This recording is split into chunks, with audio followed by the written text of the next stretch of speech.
Marvel's Darkest Heroes, Kamen Rider Transformations in American Comics. Chapter 91. Peter transforms into Kamen Rider. Peter. Where did you go? On the quiet street, the breeze rolls up garbage bags from time to time. Ben Parker's somewhat sluggish body walked around the street, frantically looking for Peter's figure. Peter just rushed out of the house. It made him feel frightened and angry in his heart, and finally turned into a thick worry. It was getting late, and the quality of the people of New York was not high. He was afraid that something would happen to Peter, so he hurriedly followed. There is not much traffic on the street, enough for Uncle Ben to see everyone's appearance clearly. But everyone read it all, and Peter was not among them, and he didn't know where he ran away in this short moment. He searched for a while, then ran out of breath and had to stop and rest. His somewhat sloppy figure was slightly lonely on the desolate street. He's so old now. Get out of the way, don't get in my way. Just as he stopped to rest, a voice full of violence and panic came not far away. Ben Parker looked up and saw a big man with a scruffy beard rushing out of a Chinese-American supermarket. In the hand, the big man also holds a pistol.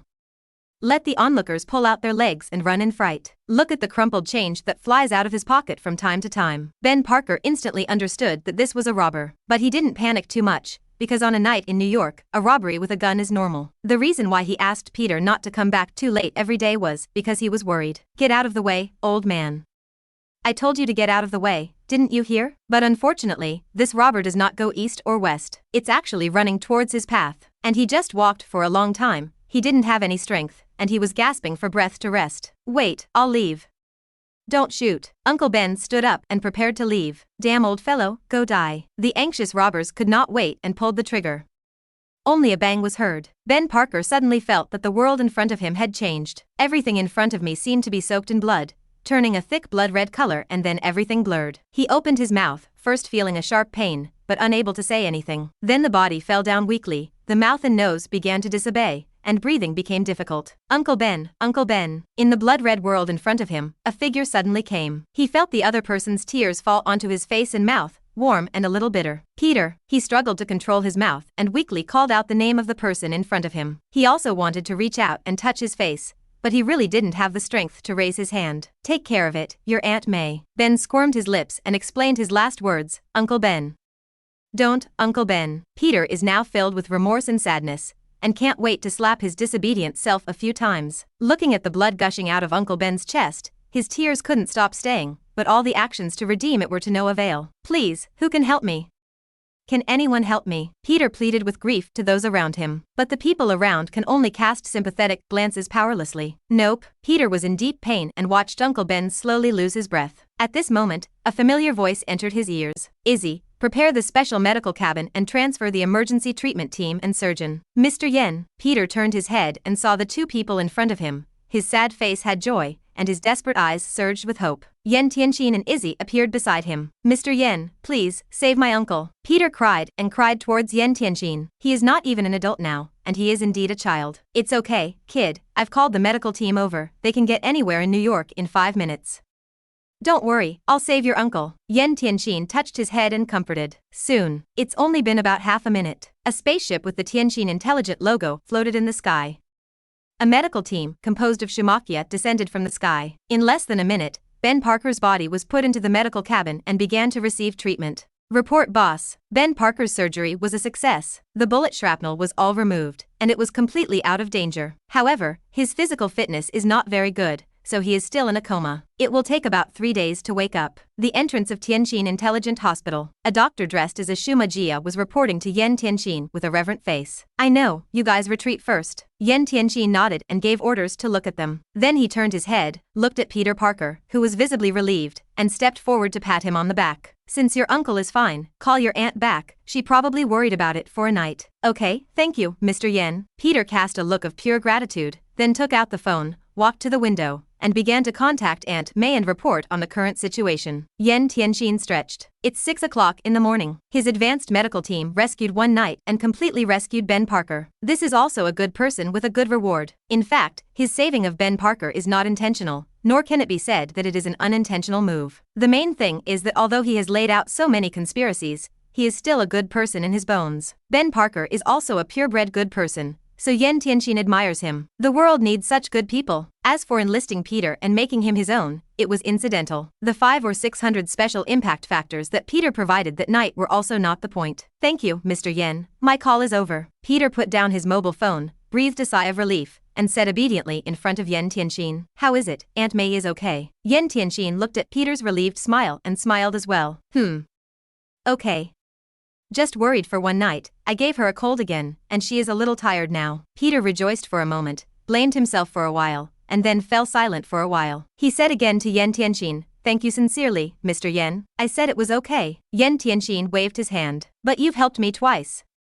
The first time he saved me from the mouth of the man-eating monster. The second time he saved Uncle Ben." Peter said, "Haha, I have the ability to help others, why not?" Yen Tianxin said with a smile. Hearing his words, Peter fell silent. "What's wrong? My father, too." Peter scratched his head in embarrassment. "Haha, it's okay, I'm old enough." "Oh, that's not even close." Yen Tianxin coughed lightly. He wasn't the guy next door, who was actually 45 and insisted he was only 24. He is only 23 years old. After all, the age before rebirth does not count. "Then I'll go on, Mr. Yen, thank you. I still have to make it to class." Peter glanced at his watch and saw that it was not far from the start of class. "A good student indeed. My uncle has just been out of danger, and he is going to class here. Go ahead." "Wait a minute." Yen Tianxin suddenly moved smartly and called back Peter, who was about to leave. "Is there anything else, Mr. Yen?" Peter wondered. Yen Tianxin smiled. "I suddenly thought. Can you help me try out the new Kamen Rider armor? I feel like you have this potential." "New Kamen Rider armor?" Peter's eyes lit up. "That's right. I've recently designed a lot of new Kamen Rider armor, but I haven't managed to find its owner yet. I feel like you might be able to make it." "Then try it." Peter rubbed his little hands a little nervously and put everything aside from class. "That's Kamen Rider armor. Izzy," Yen Tianxin shouted, and the little secretary Izzy ran over from nowhere. "President," she shouted happily, "take Peter to the lab for a new Kamen Rider armor dress experiment." Yen Tianxin ordered. "Received, President." Izzy nodded, and the Shimakia module glowed blue and received the order. She then looked at Peter and made an inviting gesture. So Peter followed her to Yen Tianxin's office and went to the research base on the 18th floor underground through the hidden elevator. "Wow, it's cool here." Coming to the 18th floor underground and looking at various high-tech equipment and devices, Peter was suddenly a little excited and enthusiastic. He's also a tech enthusiast. "The spider silk launcher is all made by yourself. Please open the box in front of you first." Izzy took him to a laboratory and instructed him. "Yes, Miss Izzy." Peter also has great respect for Izzy. Izzy is the representative of Yen Tianxin's well most of the time. Respecting her is respecting Yen Tianxin. Opening the box, Peter's eyes widened. This is a box of Gaia memories. Although the government hides the news very secretly, there are still a lot of news leaks about this special item called Gaia memory that can turn people into monsters. Students who love the internet know the information of Gaia's memory. Some even bought it at a high price. Peter suddenly took a deep breath. Tianxin Intelligence wants to choose Gaia memory by itself. It won't be because it wants to turn itself into a monster and use it for experiments, right? Soon, he shook his head. "Mr. Yen Tianxin, it's not so despicable." He plucked up his courage and approached these Gaia memories. He was afraid of being selected by Gaia memory, and he was afraid that he would not be selected by Gaia memory. The moment you get closer, Peter suddenly felt a mysterious force calling to him.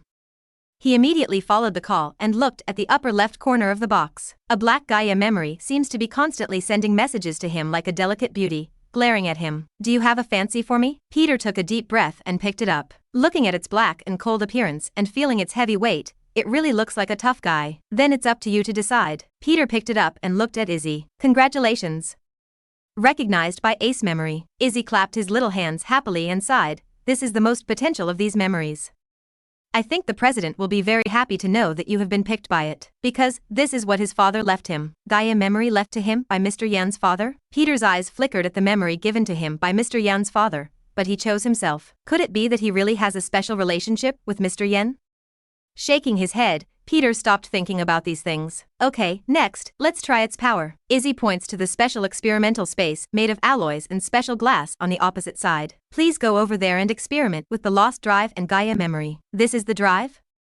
Looks cool." Peter picked up the lost drive on the shelf aside and exclaimed. Then, following Izzy's instructions, he put it on his waist and entered the testing room. The door to the test room quickly closed, and the surroundings became very quiet and oppressive. Peter's mood suddenly became a little solemn. "Don't be afraid." Next, Follow my instructions and insert the Gaia memory into the lost drive after pressing the switch on it. Izzy comforted Peter, then instructed. Peter made an okay gesture.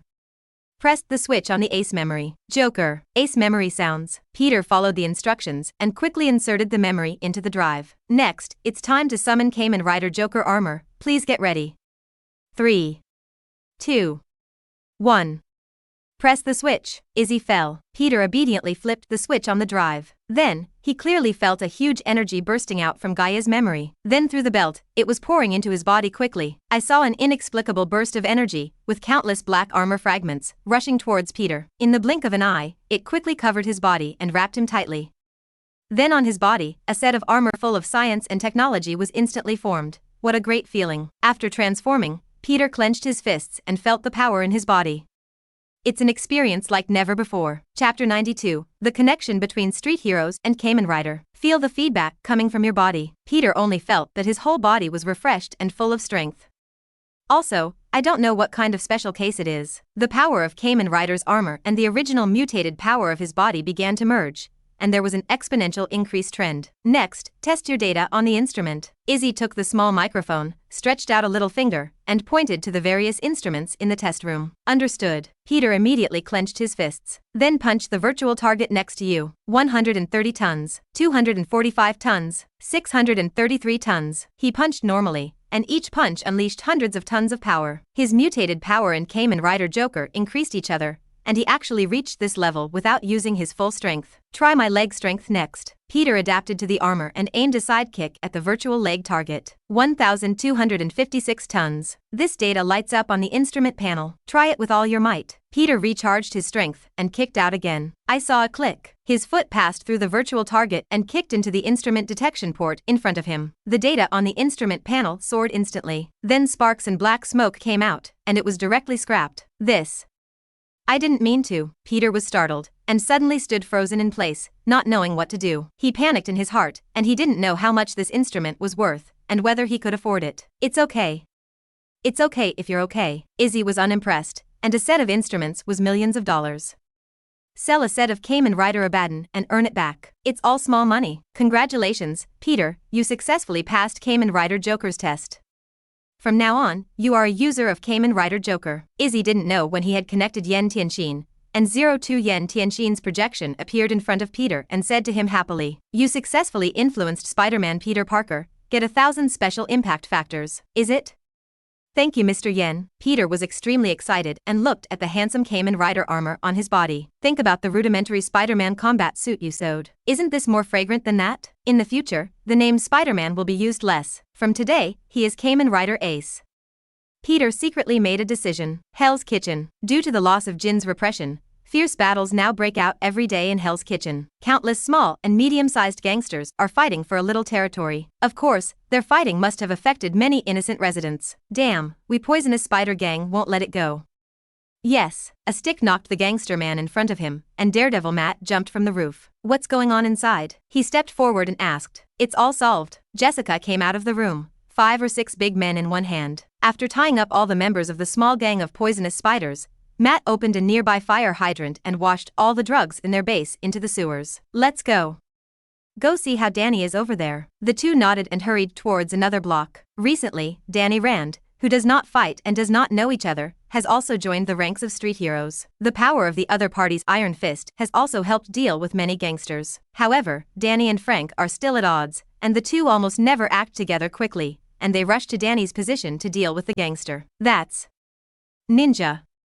People with hands are here. As soon as the two arrived, they saw Danny in a bitter battle. He is fighting a sturdy female ninja surrounded by several ordinary ninjas. The female ninja is very skilled in martial arts, and her strength and speed are no less than Danny's. Although Danny has the power of an iron fist to protect him, he is in the downwind from beginning to end, and has no chance to resist. Matt frowned. In his perception, the female ninja gave him a familiar feeling. Danny, we're here to help you, Matt is thinking. And Jessica flew directly into the crowd. Her superpower advantage is relatively obvious, and with almost no fighting level, 3 strokes and 5 divided by 2, she defeated 3 or 4 elite ninjas who came up. Let's withdraw. Seeing that her side was about to lose, the female ninja did not do much entanglement, and directly opened her mouth and said coldly. Then, more than a dozen ninjas immediately put the dark weapon in front of everyone, and then turned and ran away. This voice, it's Erica. The voice of the female ninja made Daredevil Matt's heart swell.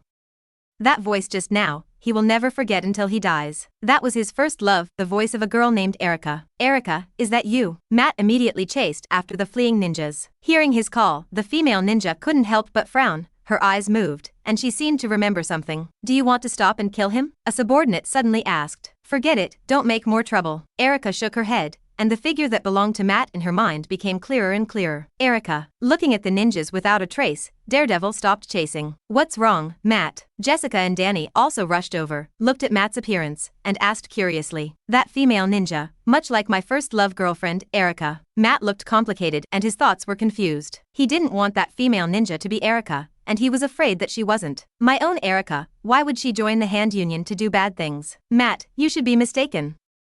Didn't you say that your Erica is a sunny and kind girl? How could she be intertwined with the Hand Union? Jessica reassured. I don't know, I'm not sure. Matt's mind was messed up, and he had never been so messy. Just take off her mask. At this time, a voice came from above. Frank's figure appeared on the roof in front of him. I just saw which underground garage they ran to. That underground garage should be the base of the hand joint. Okay. Let's just break in and see if that girl is Erica. Jessica suddenly shook his fists. If some people don't want to go, I don't force it. Frank sneered. Oh, I'm going. It's for Matt. It has nothing to do with you. Danny scoffed too. Seeing that the two were about to quarrel again, Jessica immediately acted as the lubricant of the team and stopped this senseless quarrel. Everyone followed Frank and chased him into the underground garage. So long? As soon as they entered the underground garage and probed for a while, everyone sensed that something was wrong. In the garage, there is actually a long passage. I don't know where it leads. There are footprints here. They just went inside. Frank searched the ground for clues and confirmed. Why is there such a passage here? Where does this passage go? Jessica exclaimed. I don't know. Catch up. Just know. The four nodded and all went inside. So long. We've been walking for more than half an hour, and this passage is not to the end yet. In the dark tunnel, several people exchanged whispered and watched. This should be an abandoned subway road, which was discovered by the people of the Hand Union and used for some unknown purpose. Very good. Today we will destroy this place. Let their hard work be wasted and them off, Jessica said happily. Shoo. Be quiet.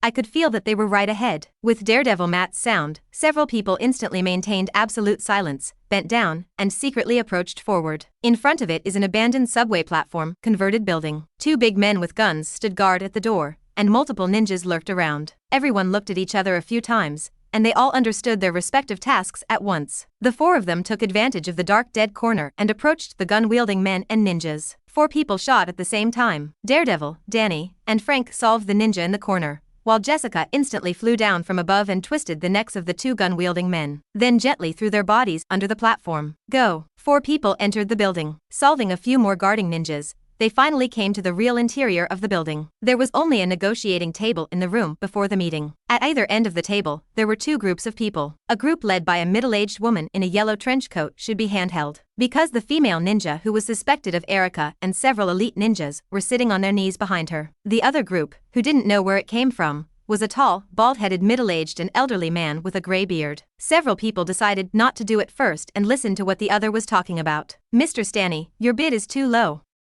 Is Tony Stark's life only worth 100 million? The middle-aged woman in yellow looked at Obadiah in front of her and shook her head chucklingly. The direct benefit is 100 million. But indirect profits are much more than that. Obadiah shook his head. If it weren't for Kim's nowhere to be found, I wouldn't have chatted with your hands. Your appetite is actually greater than Jin's. Jin has the rules of conduct of Jin and Jin he, and there will be rules of hand combination.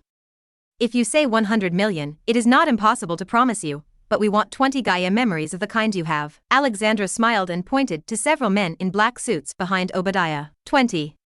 Are you guys whimsical? Obadiah said angrily. I can give you 200 million. As long as you succeed in killing Tony Stark. Mr. Stanny, you are still too stingy. Kill Tony Stark and you're at the helm of Stark Industries. Your profit is more than tens of billions a year. Just want to give us 200 million, but dare to ask us to take such a big risk? This can't be. Business doesn't talk about it like that. Alexandra shook her head. So how much do you want? Obadiah looked at Alexandra. We can take a step back.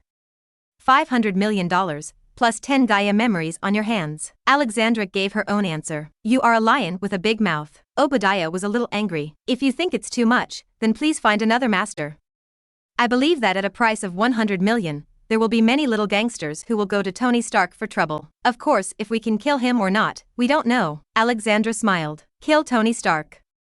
They are so bold. Listening to the discussion between the two, the street heroes were also amazed. Tony Stark is a national figure, one of the world's 10 richest people, and an excellent partner of the US military. The top level of the United States once said that whoever dares to move Tony Stark is tantamount to launching another 9-hour incident. Unexpectedly, someone really dared to discuss and kill Tony Stark. That woman is Alexandra, one of the 5 leaders of the Hand Guild, and the middle-aged man who consulted with her is called Obadiah Steiney, who is Tony Stark's uncle and the second largest shareholder of Stark Industries. As soon as Tony Stark dies, Stark Industries is his. No wonder he wants to buy murder. Jessica took out her phone and searched for information about the two. A few little thieves, what are you eavesdropping? Suddenly, a thunderclap sounded in the ears of the 4 people. While a few people were surprised, they should jump away. I saw a flash of light, and a tie knife slashed at the place where the 4 people had just stayed for a while, and wood chips flew. A middle-aged Guagua man appeared in front of the 4 people. What man? And everyone in the room also reacted and rushed to the room. You woman, don't you even know that someone is eavesdropping on your conversation? The national man looked at Alexandra. Damn. Alexandra looked hatefully at the street heroes. And Obadiah, on the side, also immediately became nervous. Be careful, looking at his appearance and moves, it is likely that he is also one of the 5 leaders of the Hand Guild. Murakami. A drop of cold sweat dripped from Matt's forehead. With his perception, he actually didn't sense Murakami's approach. The strength of the other party is absolutely unfathomable. Do it, kill them. Alexandra immediately looked at the order. Obadiah also gestured with a look, and several men in suits behind him immediately stepped forward. Insert the Gaia memory in your hand into your neck, and several men in suits instantly turn into mass-produced doped bodies. Chapter 93. Is Daredevil a dog licking? Don't fight here, go out and fight. Seeing the Hand Union ninjas and mass dealer doped bodies surrounding him, the experienced Frank immediately said, in this narrow environment, facing the siege of the other party, you must fall into the downwind. Still use your words, Danny snorted coldly. The power of his iron fist converged on his fist, and then the moment 2 punches hit the wall in front of him, the wall of the concrete structure was shattered, revealing a gap. The 4 immediately walked out of the gap. The ninjas inside also followed suit. Boom. Boom. Boom. Frank armed with an AR-15 assault rifle, 10 strafing shots. Several ninjas who came were instantly punched out of countless gaps and fell to the ground, blocking the holes in the wall. But the mass merchandiser-style doping body is not afraid of bullets, rampage, and knocks out a larger gap in the wall in front of it. Act separately, be careful, Matt said immediately. The other 3 nodded and began guerrilla tactics. You guys come with me. Jessica, who can fly and has great strength, is faced with several mass merchandisers. The strength of a single mass merchandiser-style doping body is not as strong as her. But 5 or 6 together, she also felt the pressure for a while. Danny is up to Murakami. His fist, infused with the power of an iron fist, is not afraid of Murakami's Taidao. Frank, on his side, kept shooting a group of ninjas with guns. Under his extremely accurate bullets, ninjas fall from time to time. On the other side, Alexandra didn't know when she had left. Matt fights with a female ninja suspected of being Erica. Erica. Are you Erica? Matt's short stick struggles to resist the female ninja's attack. For the questions of the other side to Matt, please have no fluctuations. There is only an extremely cold killing intent in a pair of eyes, and the national sword in his hand will cut Matt in half at any time. Street heroes, for the first time, have a close opponent. Solve them quickly, quick. In the distance, Obadiah anxiously looked at the chaotic battlefield. This place is one of his secret bases. Not far from here is the Stark Industrial Building. The movement is getting bigger and bigger. If it doesn't end quickly, I'm afraid it will attract Tony Stark's attention. And if he notices, his arrangement in this secret base will probably be exposed. At that time, you will have to get rid of him in advance. In this way, some of their own arrangements have all become decorations. The risk of exposure will also increase. He was a little nervous, and now he didn't want to tear his skin with Tony. But the end was not as he thought. With a punch from the iron fist, Murakami's nimble body flashed. His punch hit the foundation pile in front of him. The foundation pile cracked several cracks in an instant, and a crack spread along the foundation pile to the top of the tunnel above.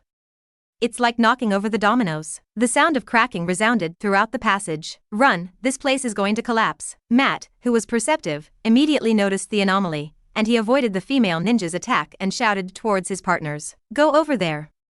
They also went over there. The sharp-eyed Frank immediately saw the direction in which Obadiah and Murakami left. Inside the building in front of you, there seems to be an elevator. Let's go. Frank frantically strafed the surrounding ninjas. But the other party seemed to be desperate, seeing that the tunnel was about to collapse, and was still restraining Frank. Seeing this, Jessica immediately knocked off the two doped bodies and flew towards Frank. Go. Danny punched open the door of the elevator in front of him, revealing a swarthy elevator shaft. Jessica flew in immediately with Frank. Matt, hurry up. The three shouted at Matt. Matt stared blankly at the female ninja. I don't know when, the female ninja's mask has fallen off. Her face was exactly the same as Erica, Matt's daily haunt. Erica, you really are Erica. Although Matt couldn't see it, the appearance of the other party was outlined in his mind. There were tears in his blind eyes. Erica ignored this, and immediately stabbed Matt directly into the stomach. Matt, the three of them immediately exclaimed. Matt ignored it, took advantage of Erica's stabbing herself, hugged her and dragged her to the elevator shaft. Soon after the two came in, the tunnel outside began to collapse. Damn guys. Unlike Matt's mercy, Jessica, Frank and Danny saw Erica stab Matt, and the three of them surrounded him and punched and kicked. Directly beat Erica to a blue nose and swollen face, and fainted. Don't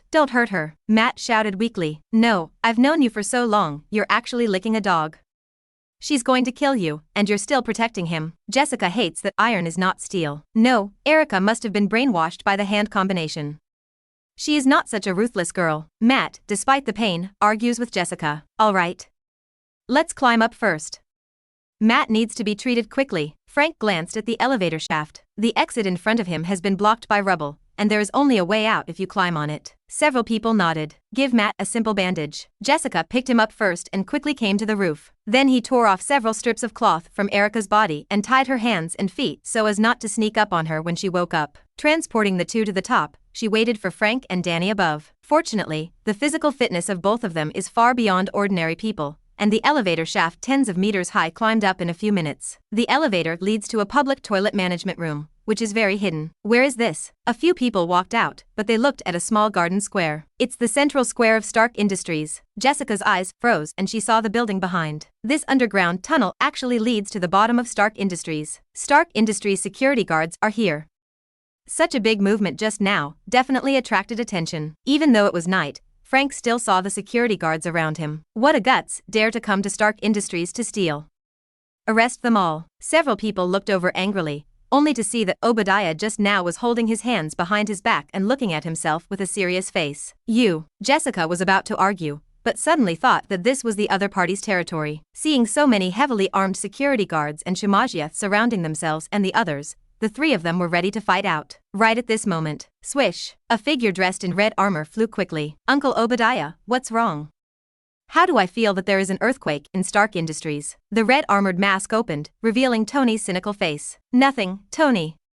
There are a few little haze thieves who came to Stark Industries to steal, estimated, what pipes were destroyed. Obadiah sweated coldly on his forehead, squeezed out a smile, and then ordered the guards, take them down. Wait, Tony Stark, this uncle of yours, he colluded with the Hand Guild to murder you and rob Stark Industries. Jessica immediately yelled at Tony. Kill me, and then seize Stark Industries? Tony raised an eyebrow, not believing it at all. Great story, little girl.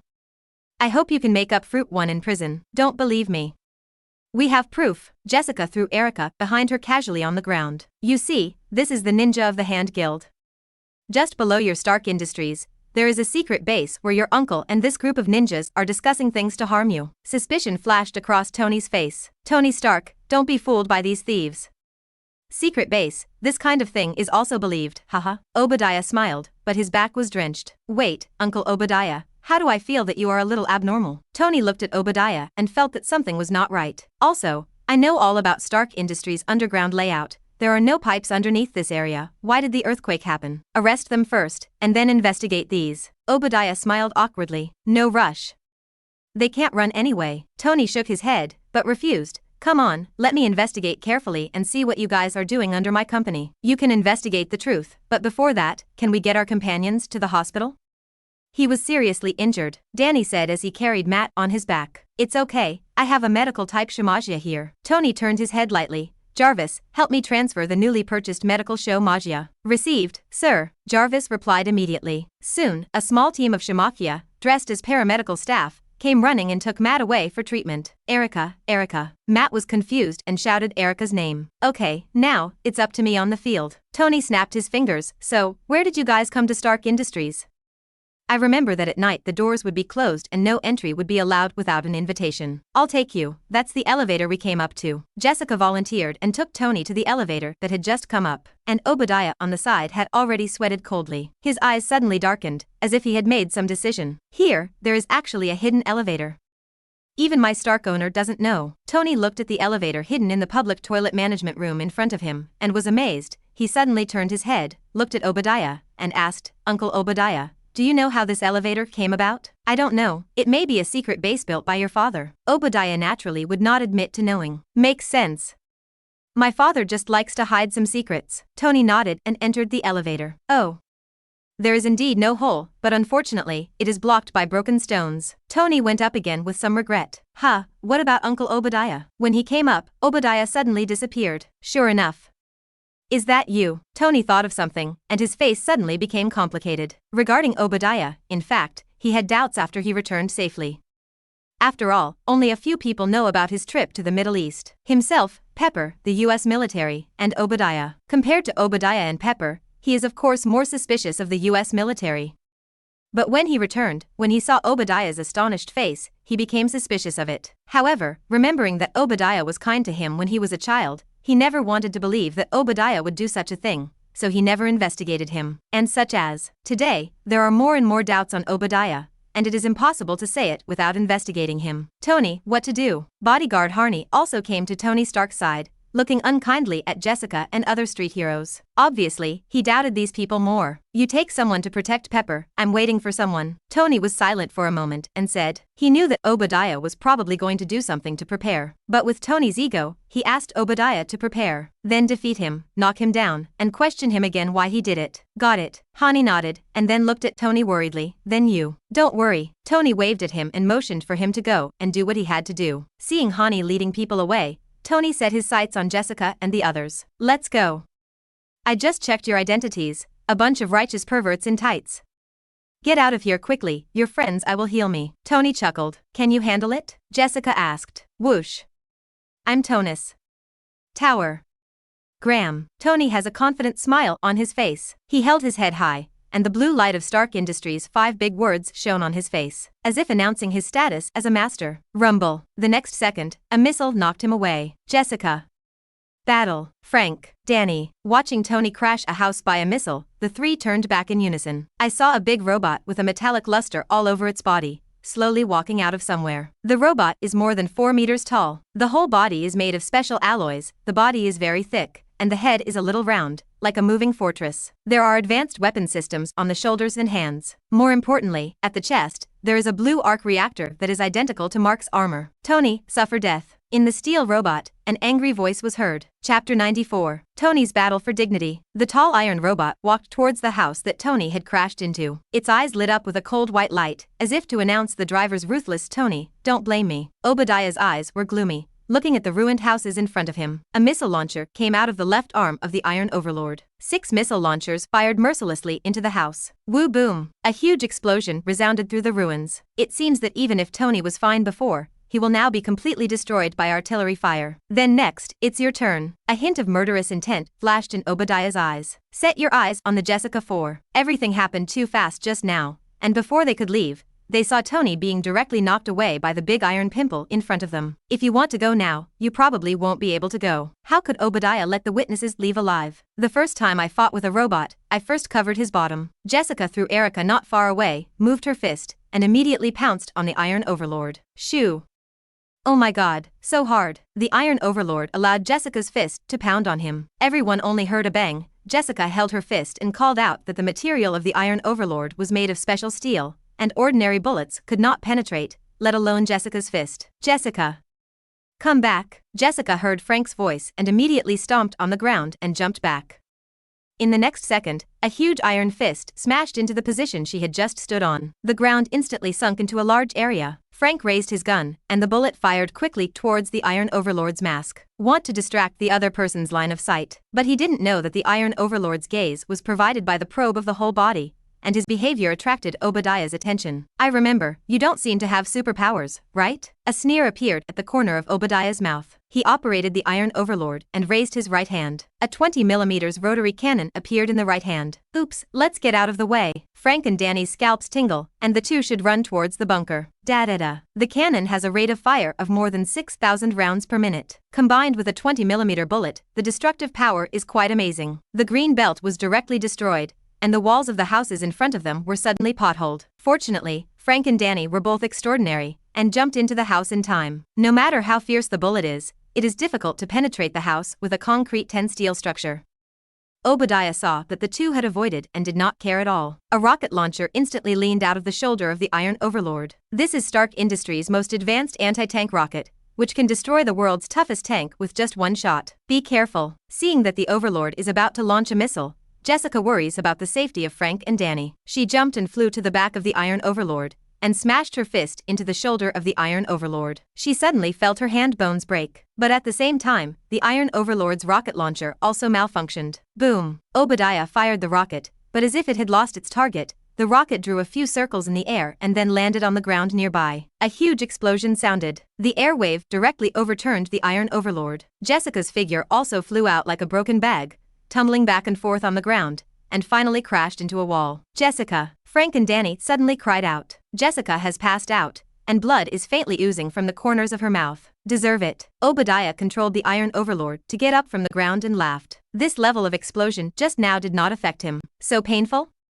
Then I'll send you down to accompany her." He raised his right arm again, and the machine gun was ready. But the moment he just shot, a fast-flying figure knocked him out. "Haha, let me see who this is."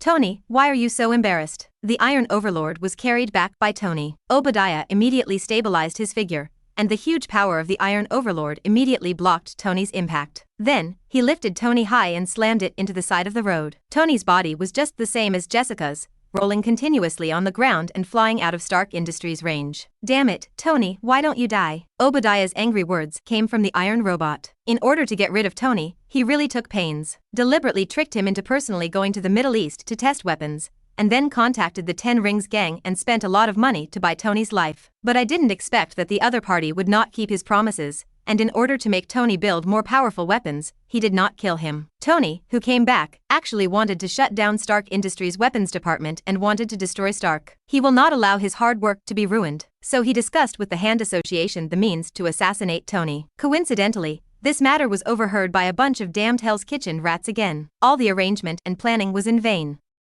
He is now extremely angry, and there is nothing to do. Only by killing Tony and everyone on the scene today will he have a chance to turn defeat into victory and take charge of Stark Industries. "Obadiah, stop, you won't succeed. If you surrender now, I can make your life in prison a little better." Tony still thinks about some old love. "Haha, stop. Tony, you don't seem to see the situation clearly." Under the Iron Overlord's veil came Obadiah's cold words. "It seems that it is me who has the advantage now, is it?" "I don't think so." Tony said so, but the expression in the armor was very solemn. His Mark III armor was only 30% of its energy left, not enough to support him for a long battle. "Go die." Unknowingly, the fight between the two came to the road. Passing cars saw two fighting robots and fled in fright. But there are also unfortunate ones. Obadiah casually lifted a small car loaded with a black mother and her 3 children. Obadiah took the car and slammed it into Tony's head. However, the Iron Overlord sacrificed some flexibility for strength, and he was bulky compared to the Mark armor. Tony had a little time to react as he lifted the car. Focusing the energy on his chest, Tony immediately fired an energy cannon. The power of the energy cannon is not much, but it can directly rush the Iron Tyrant into the air. Tony immediately raised his hand and caught the fallen car. The blacks inside screamed in fright. "Energy down to 29%. Jarvis' voice reminded Tony. Tony gritted his teeth and put the car down hard, and the car immediately stepped on the accelerator to the end and quickly drove away. "Is your attack so weak?" Tony, the Iron Overlord, had already risen from the ground at this time, seemingly unalive. He taunted Tony as he grabbed an approaching motorcycle and slapped it on Tony's head, and the driver flew out. "For 30 years, I have been supporting you with all my strength. But I built the company from scratch, and no one wants to get in my way," Obadiah said angrily, controlling the Iron Overlord to beat Tony violently. Fortunately, the Mark armor on Tony's body has been upgraded, and this level of beating can be carried for a while. "Especially you, Tony. My company can't be ruined by you." Throwing Tony into a bus parked on the side of the road, the anti-tank rocket at the shoulder of the Iron Overlord pokes out again. Although he was crooked by Jessica, as long as he shoots closely, the head is guaranteed. Obadiah pressed the button, and the anti-tank rocket was fired into the bus. Rumble. The entire bus exploded instantly, forming a sea of fire around it. Countless people panicked and jumped for their lives. Tony's body was also just thrown up by a huge shockwave, but he made a gorgeous turn in the air and stopped steadily in mid-air. His new Mark armored flight system, greatly improved, supports air levitation. Oh. Did you upgrade your armor?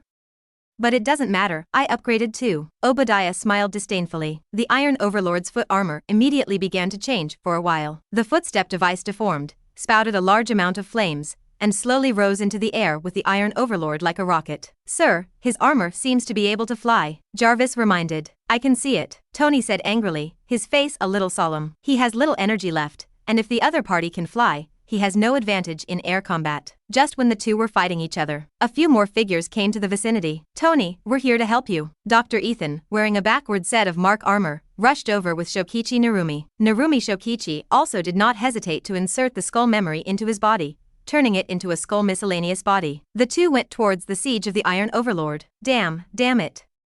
I don't care about you. Dr. Ethan, who is not good at fighting, flew into the sky in Mark armor, and immediately hugged the Iron Overlord. He controlled the armor to jet back and fell with the Iron Master. The Iron Overlord's fist slammed into his back, smashing into a burst of sparks. Let me come. The skull dope that Narumi Shokichi turned into could not fly, and he immediately climbed to the roof of the building not far away, and then jumped down. Just held the Iron Overlord's legs. So, the two took the Iron Overlord and quickly smashed it to the ground. Boom. A deep pit suddenly appeared on the asphalt. In the deep pit, Narumi Shokichi and Dr. Ethan punched and kicked each other with a flurry of punches and kicks at the Iron Overlord, and sparks splashed on each other's bodies. Enough, you fucking ants, the Iron Overlord roared. He raised his left arm and 6 bursts of missile launchers were ready. Hey! 6 missiles instantly fell to the bottom of the pit. Rumble. 3 figures are thrown high. The skull-doped and Dr. Ethan were washed out at least more than 20 meters high. Then it fell heavily on the ground. As soon as the Iron Overlord stabilized his figure, Tony swooped down. The energy cannon fell on the Iron Overlord's body. Skull-doped and Dr. Ethan also stood up, and the 3 of them threw a violent output at the thick-skinned Iron Overlord. I'll come too. A figure rushed from not far away. It's Danny with an iron fist full of anger. Frank was checking Jessica's injury, and he was condensing the power of his iron fist, and quickly rushed over with an irresistible momentum. Facing the Iron Overlord who was beaten by the 3, Danny raised his fists. A pair of fists infused with the power of an iron fist, indestructible. Fiercely printed on the Iron Overlord's chest, the electromagnetic reactor of the Iron Overlord was directly smashed. His chest also sagged. Then black smoke came out of the entire suit of armor and lost movement. Hoo-hoo. Danny gasped and looked at the armor in front of him. One? He asked. It should have one. However, in your body, what kind of power is that? Tony looked at Danny. The scanner swept over Danny, immediately found the boiling energy in the other party's hand. It's a gas, Danny introduced proudly. Gas. Are you from Kunlun? Narumi Shokichi looked at him and said curiously. How do you know Kunlun? Danny was shocked. I am a former museum person, and I know very well about you, Kunlun. Well, your museum is indeed mysterious, and there are your legends everywhere, Danny complained. Hey, guys, you're talking so happily, like you've won. At this time, a gloomy voice made the 4 people chatting immediately turn their heads vigilantly. Obadiah. In the scrapped body of the Iron Overlord, Obadiah's laughter was heard. Tony, I really can't imagine that a person like you has so many friends. Obadiah, it's great that you're not dead. Rest assured, I will prepare the best prison for you. Tony smiled. To prison?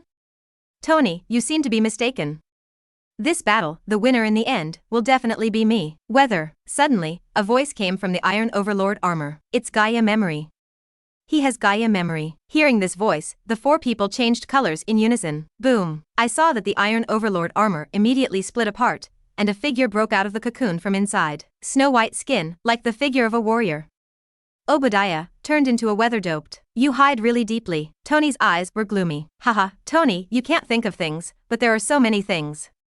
Now, with your companions, go and die. Obadiah roared excitedly. Chapter 95. The Death of Shokichi Narumi, the Birth of Kamen Rider Skull. With a roar from Obadiah, Tony and the others were surprised to find that dozens of people suddenly appeared under the Stark Tower. They all wear custom suits and hold identical Gaia memories in their hands. As soon as Obadiah gave the order, they inserted the Gaia memory into their necks. One by one, they turned into doped. So many dopants. Obadiah's picture is not small. Tony was shocked by the sight in front of him. The doped here, if not 100, is not much different. Even if their strength is not as strong as the rest of the doped bodies, but with such a large number, it is definitely not easy to deal with. I'll deal with Obadiah, you guys go and solve these doped eyes. Tony immediately said. No, you won't be his opponent. Narumi Shokichi looked at Tony with a solemn expression. What he uses is the weather memory. It is also a higher memory, people called a little Utopia. Although the strength is not as strong as that of Utopia, it is only one line weaker than Nazca. Your mark armor will definitely not beat him, why not try it? Tony is also very clear about the current situation. He knows that he is most likely not the opponent of the other party. But if he wants to give up directly, and then run away to call people, he is also unwilling. Stark Industries, it's his. He can't just run away. So decided, I deal with Obadiah, you deal with these doped bodies, cover the escape of the employees in Stark Industries. Tony looked into the distance. Obadiah went completely insane. The doped under his hands began to shoot at ordinary people. He also saw Pepper in the crowd. Okay, you have to be careful. Narumi Shokichi nodded, took Dr. Ethan and Danny to the other side, and began to deal with the dope. And Tony and Obadiah collided in an instant. Tony.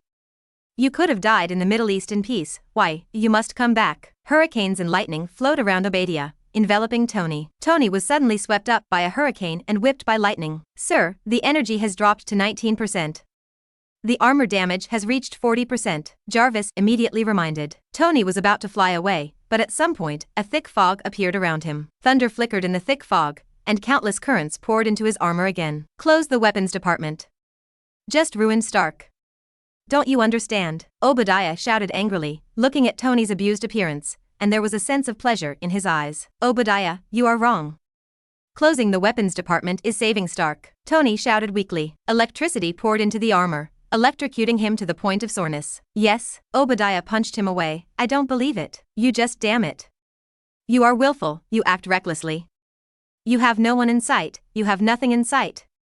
You're going to ruin Stark, you're going to ruin my heart. Around Tony, there was thunder, fog, frost, hail, hurricane, and skyfire. Soon, he completely lost the ability to resist. Sir, there are only 2% armor energy left, and the armor damage is as high as 94%. And I have no energy to maintain. Jarvis's words also disappeared. Tony lay on the ground, watching Obadiah gather energy. It's all over. Tony. Stark is mine from now on.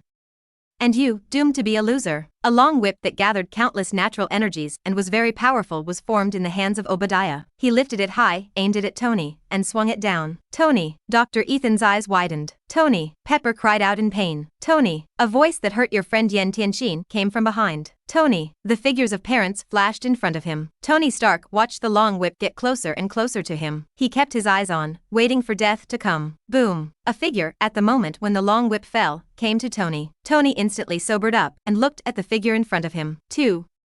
Buddhist nun. Narumi Shajitoni bore the power of this whip. A stream of light flew out of his body and landed on the ground. It is the skull memory. He also quickly reverted to his human form. No, novelist. No. Tony took off Mark's armor and looked at Shokichi Narumi, who was slowly falling to the ground. He quickly took it in his arms. Oh, I just said, you can't beat him. Narumi Shokichi coughed lightly twice and sighed. I know, I can't beat it. Sorry, I couldn't listen to you. What happened to you? Jarvis, call me the medical team of Shimakia. Tony shouted anxiously. It's useless. It's okay, people will have such a day. Narumi Shokichi took off his hat. It's hot, it's so dull. He was smiling, and his body slowly blurred. No. Novelist, didn't you say that you will not die? Tony's voice trembled, looking at Narumi Shokichi's vantified body. No. I'm going to contact the museum. Stupid, under the sky, how can there be undead people? Narumi Shokichi glanced at his increasingly weakened body, and he looked at Frank not far away. Hey, young man, can you come over? Narumi Shokichi shouted at Frank. Is there anything that can be done for you? Frank gently came to his side, and the seriously injured Jessica had been taken over by Tianxin intelligence. Actually, the first time I saved you, it was not easy. Narumi Shokichi looked at him and picked up the skull memory on the ground with his hand. Oh, it chose you. This is. Frank picked up the skull memory, and 10 special connections appeared between him and this memory. I haven't been very fit with it, so I can't play at its level, and it's angry. Well now, you can make it satisfying. I'm leaving too. Narumi Shokichi's face was a little happy. No, where are you going? You're not allowed to go anywhere. Tony shook his head. Sorry, Tony. It's a pity that I can't see what Pandora's box looks like. Narumi Shokichi's eyes lost light, and his body completely turned into a little streamer and disappeared into the world. Nope, Tony hung his head. Dr. Ethan also had tears in his eyes. Skull. Frank reached out and took Narumi Shokichi's flying away hat in his hand. He looked at the Gaia memory in his hand, and then prepared to aim it at himself and insert it into his body. Wait, try this out. At this time, a voice stopped him and threw something. This is? Frank looked at Yen Tianxin and the lost drive he threw suspiciously. This is my newly developed Kamen Rider system. Use the power of Gaia's memory to complete armor possession. You try. Yen Tianxin nodded at him. Understood. Frank didn't say a word. Holding the drive belt on your body, you pressed the switch on the Gaia memory. Skull/skull. With a sound, Frank inserted the skull doping into his belt. Flipped the switch of the belt. Then, he immediately felt a huge energy that was pouring through his belt and pouring into his whole body. Suddenly, a gust of wind came, carrying countless black and white armor fragments around his body. Then it quickly covered his body, wrapped him tightly, and instantly formed a set of armor. Zizizi. Finally, it was as if someone had done an electric welding on the top of his head. On his forehead, a lightning-shaped scar was quickly imprinted. A flash of blue light flashed in the skeleton-like eyes. Frank felt great power at the same time, but also felt great pain. He could feel that there was a mysterious force causing chaos in his body. The cells in your own body are being killed by this force. The internal organs in his body are losing their function, and even his 5 senses are slowly disappearing. He felt like he was dying. Frank, hold on. The characteristic of the skull memory is that the mental will is directly proportional to the strength of the memory body. The stronger your spiritual will, the stronger the power you can exert.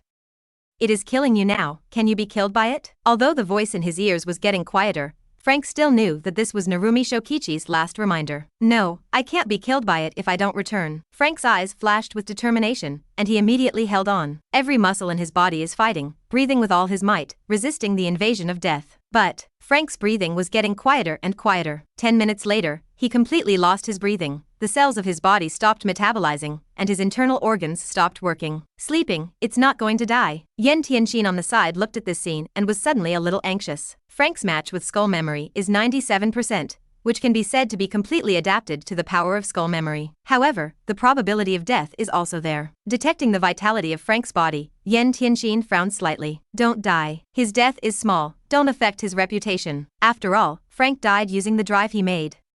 Maybe someone will rely on him. Fortunately, Frank's body quickly reacted. His aura gradually became stronger, his body's skills gradually recovered, and he gained a greater improvement. In the end, Kamen Rider Skull's eyes flashed blue light, and he slowly put a detective hat on the top of his head. You successfully influenced Frank Castle the Punisher and received 10,000 special impact factors. It worked. Not only Yen Tianxin, but Frank himself was also a little pleased. He clenched his fist, and a whole new feeling came back. Damn it.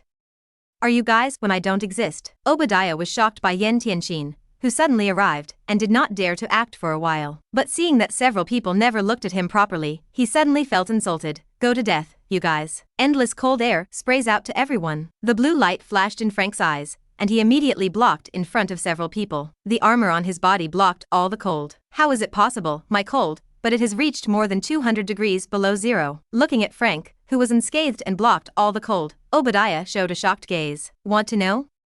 Go to hell and ask again. Frank snorted coldly. Take out the Skull Merlin gun from your waist, and the bullet quickly shoots at Obadiah. Obadiah immediately began to dodge. It's useless, you can't defeat me. Obadiah summoned a thick white mist, shrouding Frank in it. The sound came from all directions. Whoosh! His actions only elicited Frank's disdainful sneer. He loaded the skull memory into the Skull Merlin gun and pulled the trigger. Skull. Maximum drive. Skull, extreme drive. Countless light bullets spat out from the Skull Merlin gun and shot in all directions. The weather dope that Obadiah transformed into was immediately punched out. He screamed, his body smoked, and he struggled on the ground. Kamen Rider's big move. The damage is very high. Enlighten. Frank pulled the skull memory out of the Skull Merlin gun and reloaded it into the slot. Tap the button. Skull. Maximum drive. Cranial volume, extreme drive. His figure quickly turned into a ray of light and kicked fiercely in Obadiah's chest. Obadiah's body exploded instantly. He changed into human form, and Gaia's memory shattered in the air. Well, leave him alive and discover more sins from him. Frank wants to take advantage of the victory, but was blocked by Yen Tianxin. Frank wasn't ready to listen to him, but after thinking about it, he stopped. Forget it, give him a face. 2 Shumagia stepped forward to detain Obadiah and escorted them to Yen Tianxin. What are you doing in front of me? Escort the police over there. Yen Tianxin pointed to the policeman who arrived on the side. The NYPD chief smiled awkwardly and took Obadiah. George Stacy has been removed from the position of director due to the colossal failure of the previous operation. The new one is the former deputy director. Mr. Yen, thank you for your contribution to the safety of New York. This bureau chief smiled at Yen Tianxin flatteringly. The other party is the largest taxpayer in New York and often donates materials to the police department. Don't offend. Nothing.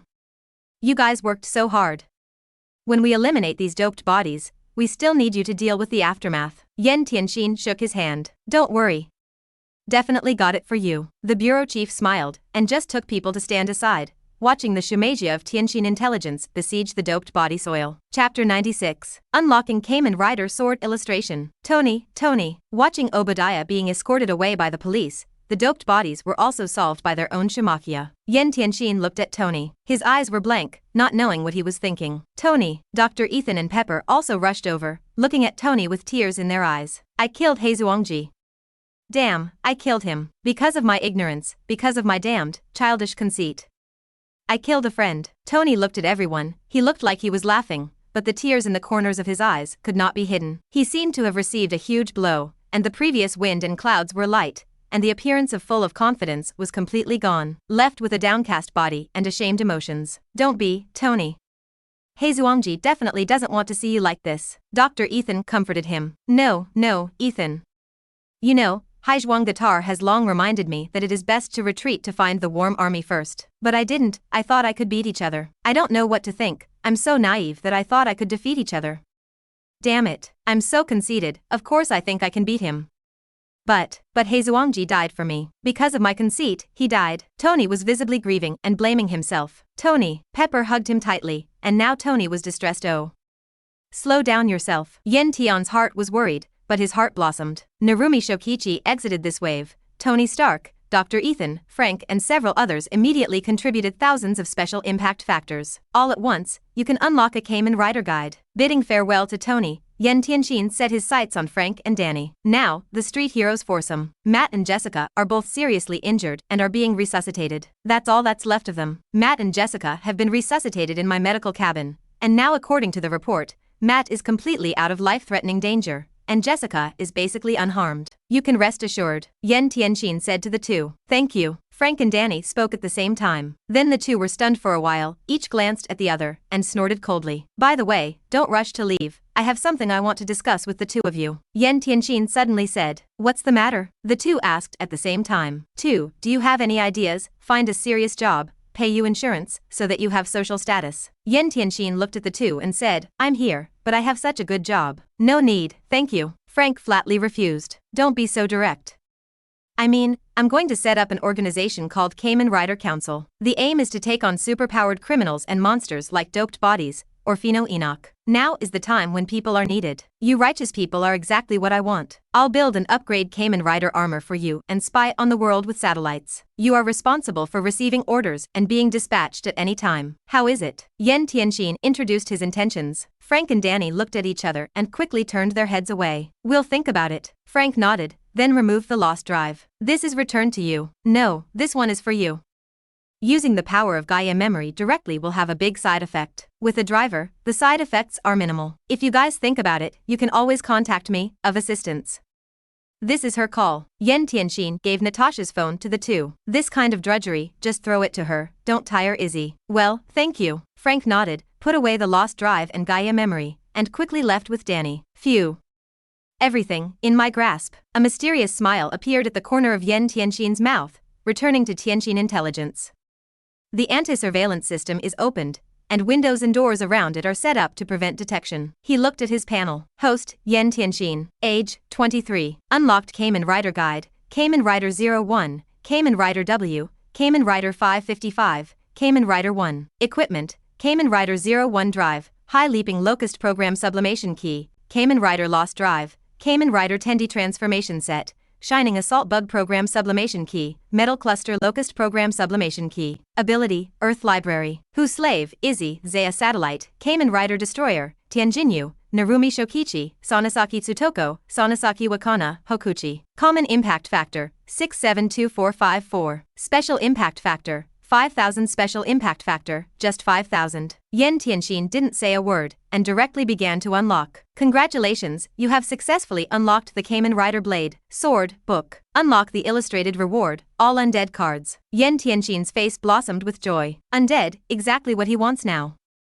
Be able to earn him a lot of impact factors. Carefully read the data and instructions given by the system. The strength of the undead creatures is much stronger than in the drama version. Their current body data is completely qualified for the title of undead. Undead creatures cannot all become his subordinates. High-level undead creatures can be harvested as rich, but low-level undead creatures, due to lack of wisdom, cannot become subordinates. However, he can use high-level undead creatures to achieve the effect of controlling these low-level undead. In that case, the second step of the plan can be carried out. Yan Tianxin nodded and smiled. He took an instrument out of the system. Suddenly, almost half of the office was filled. Time Demon Machine. This is a machine that can travel through time and space in the Kamen Rider Sherwang world. However, according to the system introduction, it is a disposable consumable, which can only be used once and again, and the stay time is limited. But for Yan Tianxin, this is obviously enough. The Shuka organization, the museum, the undead, Gaia memory, and my codified father. Everything should have an origin. Yan Tianxin looked at the Time Demon God machine in front of him, his face full of longing. If this is done properly, there are definitely not a few impact factors that can be obtained. By the way, I need a few actors and props. Who could it be? Yan Tianxin was picking in his warehouse and mall. Just you. The corners of Yan Tianxin's mouth hooked, and he used the impact factor to summon a rich conformity. You, with these things, head to the past. Everything went according to my plan. Do you understand? Obey the order. Everything as you wish. The other party raised his head, and his face was full of confident smiles. Immediately, he entered the Time Demon God machine. Activate the Time Demon God machine. It instantly disappeared into a huge wormhole, and disappeared in the blink of an eye. Captain America, you must be worthy of my good intentions.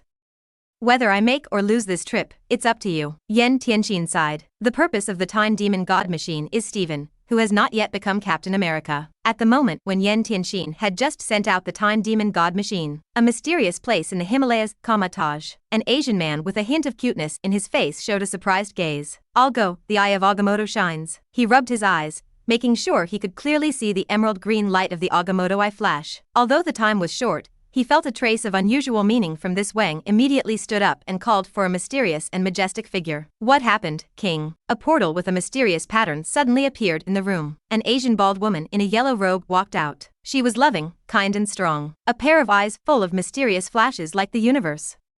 This is the Supreme Mage of Earth, the Ancient One. The Supreme Mage walked out, looked at the king, and asked, Supreme Mage. Just now, the eye of Agamotto has changed a little. It actually shines a little. The king pointed to the eye of Agamotto in front of him and reported the situation to the Ancient One. It shines? Hearing the king's words, Gu Yi's eyes were also a little curious, carefully looking at the eyes of Agamotto, and then gradually condensed. Countless magic symbols full of wisdom and magic flashed through her eyes, and finally turned into ordinary waves. It turns out that someone has just traveled to the past. Furuchi suddenly, no, I have just been guarding the eye of Agamotto, how can he travel to the past? Wang was a little excited. He was afraid that Gu Yi would blame himself for dereliction of duty. Although he did take a nap just now, he didn't use the eye of Agamotto to cross. Furuchi said, how did he cross without using the eye of Agamotto? Wang was a little excited, which was beyond his understanding. You successfully influenced the king and got 100 special impact factors. I don't know. Furuchi shook his head. Even you don't know? Wang opened his mouth wide in surprise. The incredulous expression on his face is clearly visible. Does the Supreme Mage actually have something he doesn't know? Wang, you must know that for human beings, the known part of this world is just a grain of sand in the desert. Even if it is me, I can't know everything in the world, because this world is full of all kinds of forces that you and I still don't know. Gu Yi replied indifferently. Could it be that the person you said made the ghost? Wang Yi was stunned and came to his senses. Didn't you say that he has great power to guard, cannot investigate, and cannot be predicted? Moreover, as long as he influences, those people or things will be blurred in the future. Maybe. I don't know. There are many people like him in the treasure. Not necessarily him. Furuchi shook his head. So what do we do? Do we want to let history change? It doesn't hurt. Gu Yi looked calm and seemed to be unimpressed by this. She thought for a moment and said, from the moment time changes, history has changed. We have no way of knowing whether the history we are experiencing now is either unmodified or revised. Nor can we predict whether history will change for better or worse. Then shall we do nothing? Some emperors were not anxious about eunuchs. Yes, do nothing. The future has an answer, we just need to face the future. Gu-yi was neither sad nor happy. Looking at the eyes of Agamotto, he suddenly had a smile on his face. You successfully influenced the Supreme Mage Ancient One and obtained 3,000 special impact factors. What's wrong? Master, did you anticipate the result of a change in time? What is the ending, good or bad? Wang looked at her mysterious smile, itched in his heart, and hurriedly asked. I don't see any future. Gu-yi's smile grew bigger and bigger, but in the future, I see a king of the most benevolent and good. Sure enough, as soon as the timeline moved, there was an induction on the Ancient One's side. Yen Tianxin was silent for a while. He was not afraid of Gu-yi's move. He believed that Furuchi didn't know that he had done everything. The system erases all gaze for itself. 3,000 special impact factors. Supreme Mage is really extraordinary. What made Yen Tianxin sigh was her generosity. One person is almost equivalent to 30 people. If this affects her a few more times, won't she have everything? However, the Time Demon God machine pulled out such a one. Undead, do it.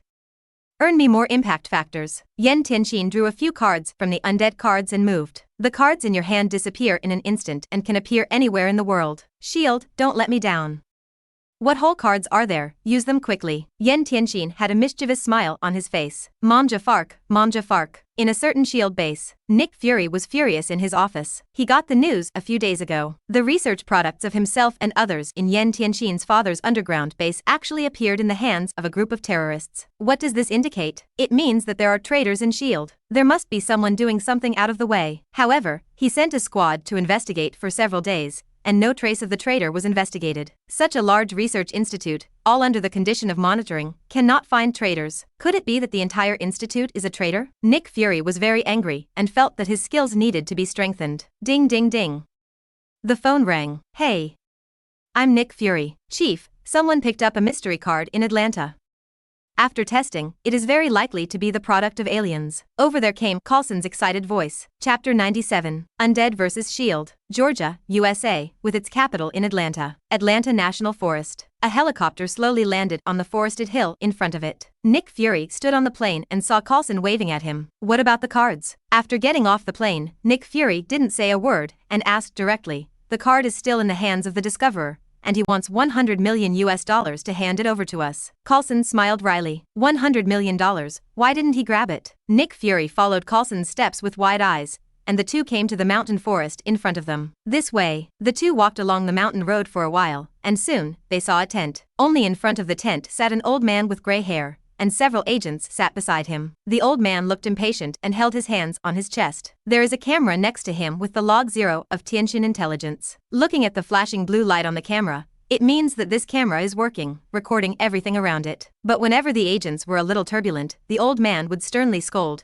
I warn you, this is a smart camera of Tianxin Intelligence, and there is a cloud record inside. Even if I delete my video, my wife can view it. If you dare to do anything to me, you're done. The old man is imposing. Even if he is surrounded by well-equipped agents, he does not intimidate at all. This is the resident who picked up the card, a local hunter. I was going to buy it for $50,000, but he got $100 million. Coulson introduced to Nick Fury. Nick Fury nodded, and then strode over and came directly to the old man. We are a regular department. How can we use any means against you? Nick Fury strode up to him and asked, what about the stuff? The old man looked at him warily and looked at him. You're their leader? 02 Yes, I am their leader. Nick Fury nodded. My God, why is there a state organization that puts a black man as a leader, still blind? The old man complained. Old sir, this sentence is a bit racist. Nick Fury looked at each other. Sorry. The old man pouted. Although he apologized, he could not see the apology. What about things? Nick Fury asked again. Here it is. I warn you, if you dare to rob, I will dare to post it on the internet. The old man said vigilantly. Don't worry, I'll just take a look, and I will definitely return it to you. Nick Fury nodded affirmatively. Only then did the old man open his clothes, dig into his inner pocket, and take out a card. Oh, this is the card. The old man handed the card over. Warned again, I repeat, you can't rob it. Then I will say it again, we are a regular department, it is impossible to rob. Nick Fury pulled the card out of the old man's hand and held it in his hand to look at it. 8 of spades? Nick Fury frowned. The card in front of him is very delicate, and it is very strange to print a lifelike bison-like monster. The horns on the head are like a giant U-shaped magnet. Highlights the wild ideas of the people who made it. What's even stranger is that the 8 of spades, printed in the upper left and lower right corners, has already indicated its identity. This is one of a certain deck of playing cards. Do aliens play poker? Obviously, no, so it's not an alien thing. Nick Fury quickly made a decision. Goodbye, old sir, you go play playing cards with your aliens. Nick Fury returned the playing cards to the old man, then dragged Coulson aside. Did you make a mistake? Did you see the 8 of spades on that card? Nick Fury looked at Coulson puzzled and a little angry. Has the agent who has earned his trust degenerated to this level? See, but that doesn't mean anything. Playing cards have been around for more than 200 years. And maybe aliens like this kind of entertainment, perhaps. Coulson defended himself. Moreover, the material of this playing card is definitely not an ordinary material. I checked it when I got it, and it was much harder than ordinary steel. But you can't guarantee that it's the product of an alien civilization, Nick Fury said. But I'm very sure, Coulson affirmed, it's definitely not just a playing card. There's definitely something deeper in it. Nick Fury listened to his words, was silent for a while, and finally chose to believe. Well, since you insist on your opinion, then let's take it down. However, the price of $100 million is definitely impossible. Nick Fury was also a little surprised when he heard that the other party dared to offer $100 million. What confidence dares to make this group of breaks make such an offer? So how much are you going to come up with? Coulson asked. $1,000. Nick Fury looked at him. The two of them wanted to get away with it, and finally in the hands of the old man, they got the card that sealed the undead creature for $1,500. So, where did you find this commemorative playing card? It is quite possible that this has something to do with that agent who disappeared. Nick Fury called out to the old man who was about to leave. Right on that hill, there's a cave there. However, inside the cave, it is blocked by large stones, and you can't get in. This card was obtained in a crack in the stone of the cave. The old man pointed in one direction. Understood. Thank you for your cooperation, sir. Nick Fury forced a handshake with him. The old man wiped his clothes with some disgust, and then carried his tent down the mountain. Let's go over there and have a look. Nick Fury watched the old man descend the hill and led Coulson and a group of agents to the opposite hill. It should be said that this cave, when a group of people came to the top of the mountain, they saw a misheveled grass with a hidden hole. Entering the cave, you are in front of a very narrow part. The part of the cave is blocked by countless large stones. However, this will not stop the agents of S.H.I.E.L.D. 2 agents take out the drive and program sublimation key, turned into Kamen Rider Abaddon, and then opened the mouth of the cave. There are chairs and a bed, and it seems that someone once lived here temporarily. Nick Fury and Coulson looked inside the cave. And a record. Nick Fury saw a dark yellow record book at the end of the bed. Pick it up, it is written in Chinese. Are you familiar with this handwriting? The two looked at each other and both saw the surprise in each other's eyes. It's Yan Hongyin's handwriting. That is to say, this cave used to be Yan Tianxin's father. Yan Hongyin lived. This card is also his? Nick Fury pondered. Let's go back and ask them to translate this handwriting and see what the card is like. The two suddenly felt that they had discovered a great secret. The group immediately took the plane and rushed to the base. In this notebook, there are some investigation records recorded by Yan Hongyin, but with special marks, we can't know the content on it. Inside the S.H.I.E.L.D. base, several linguists handed the withered yellow notebooks in the cave to Nick Fury and Coulson. Can't this sign be cracked? Nick Fury frowned. No way.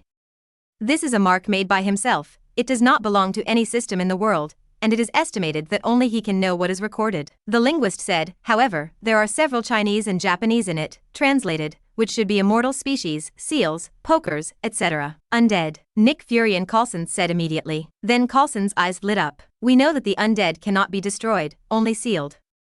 So, is that card what the museum uses to seal the undead? Look what is said over there. The two rushed to the laboratory. It just so happened that the analytical record of the undead card also came out. Doctor, what is the result of this card? Nick Fury looked at the scientist in front of him. This card, not ordinary. Very unusual. The scientist's eyes were full of surprise. First of all, the materials it uses. This material is absolutely not found on Earth. It's a new substance, we're doing analysis, and the results haven't come out yet. Secondly, in this card, we detected an extremely strong closed energy and an extremely strong life force. According to the comparison, this blocking energy is equivalent to the result of the explosion of a 25 million tons of nuclear bomb. And this life force is at least 10,000 times stronger than the life force of the blue whale. It's unbelievable. Such a small card actually has such a big secret. The people who can make it are definitely several levels higher than the Earth civilization. The excitement on the scientists' faces was about to overflow, and they shook the hands of Nick Fury and Coulson and asked hopefully, where did you get this card, and is there anything else? Listening to the scientists' words, Nick Fury and Coulson looked at each other again. They are now finally sure that the card is the card that seals the undead. What to do? It's really an undead. It's sealed inside, we study it so much, it won't come out, right? Coulson asked Nick Fury nervously. I don't know. Otherwise, you go and ask Tianjin Mo first? Aren't you familiar with him? Nick Fury shook his head. Yes. I'll go now. Coulson nodded and looked at the scientist in front of him. That card, don't move around first, there may be a certain danger. Wait for me. Boom. Before Coulson could finish speaking, a huge voice came from the laboratory. Then, the screams of the experimenters rang out. There are monsters. Monsters are released in the card. A young man in a study suit had just run to the door and shouted. In the next second, a pair of oversized horns penetrated it, and internal organs and blood flowed to the ground. Shoo! Sound the alarm, sound the alarm. Nick Fury and Coulson immediately pulled out their matching guns and shot quickly at the bison undead. But the bullet hit the other party, as if tickling, but attracted the attention of the other party. 603 moo. An earth-shattering cow cry resounded at the shield base, and Nick Fury and Coulson couldn't help but cover their ears. The bison undead immediately crashed towards the two. Fortunately, both of them are agents, and their skills are not bad, and they rolled to both sides and evaded this attack. Chief, Coulson. At this time, the rest of the agents also rushed over. Agent Hill took the lead, looking at the rampaging bison undead with a look of shock in his eyes. But she quickly reacted, put on the drive and program sublimation key, and became Commander Abaddon of Kamen Rider. Jumping to the side of the bison undead, Agent Hill shot at it. The bison undead were immediately in pain, and immediately abandoned the two targets of Coulson and Nick Fury, aiming at Agent Hill. You guys go first. Agent Hill held a shooting sublimator gun and directed at the bison undead while leading the bison undead to the training ground with few people. At this time, more and more special agents joined the battlefield. On the scene, 8 Kamen Rider Abaddon armor are fighting the bison undead. High up, Hawkeye Clinton is harassing the attack of the bison undead with a special bow and arrow. But no matter how you fight, the undead of bison are like never getting tired and always stay in an exhilarating state. Won't this cargo get tired? Clinton complained. The battle lasted 5 or 6 hours, and his arrow baskets were shot empty of more than a dozen. But the monster in front of him is still so excited, wreaking havoc on everything around him. Oops, Hilt worked as the first person on the job. Plus he was a woman, and his physical strength was a little difficult to keep up with for a while. Her movements were a beat slower when striking the bison undead. Because of this slow beat, the huge horn of the bison hit her chest. Boom! Agent Hill's body was immediately knocked out, and the drive and program sublimation key fell aside. Oops! Hill, seeing that the bison undead were about to kill Agent Hill, Hawkeye Barton immediately shot out an arrow, turning into a large net, enveloping the wild undead. Delayed each other for a second, and taking advantage of this second, the rest of the Kamen Rider Abaddon surrounded and led the bison undead to the side, and Agent Hill also took the opportunity to withdraw from the battlefield. However, this mistake directly led to the collapse of the battle scene on the spot. In the face of the agents who did not cooperate enough, the horror of the undead of the bison was revealed. Chapter 98. The fate of Captain America's name change. One agent after another faced the onslaught of the bison's undead creatures and was knocked around by the top. Abaddon armor can't withstand the incomparably strong power of the other party. Keep going, this place will be destroyed by it. Nick Fury, Coulson and others who were watching the battle were also full of anxiety. This is the first time they have faced the undead. The other party's strong strength and strong vitality are shocking. The main thing is that there is no sign of extinguishing it at all. It must be lured out. Nick Fury looked at the potholed base with a gloomy face and heartache. This one base cost him more than $1 billion. There is no way, you can only let him make a move. Nick Fury sighed and then took out his phone. A text message was sent, and Nick Fury looked at the battle on the field with an expressionless face. I'll do it for you. Hawkeye Clinton jumped from a height, took a wounded man's drive and program sublimation key, and became Kamen Rider Abaddon. He joined the battlefield, and his strength and experience were indeed better than other agents, barely parrying the bison undead. But anyone with a discerning eye can see that it won't be long before he will follow in the footsteps of others. It's over. Sure enough, it took less than 10 minutes. With a huge suction force appearing on the horns of the bison undead, Clinton involuntarily came to the front of the bison undead. Look, 2 huge horns are about to penetrate his body. It is not difficult to imagine that even with Abaddon armor protection, under this blow, it will not be seriously injured. Clinton still kept resisting, but the gap in strength between the two was too great, and he could only watch himself quickly collide with 2 huge horns. Shout!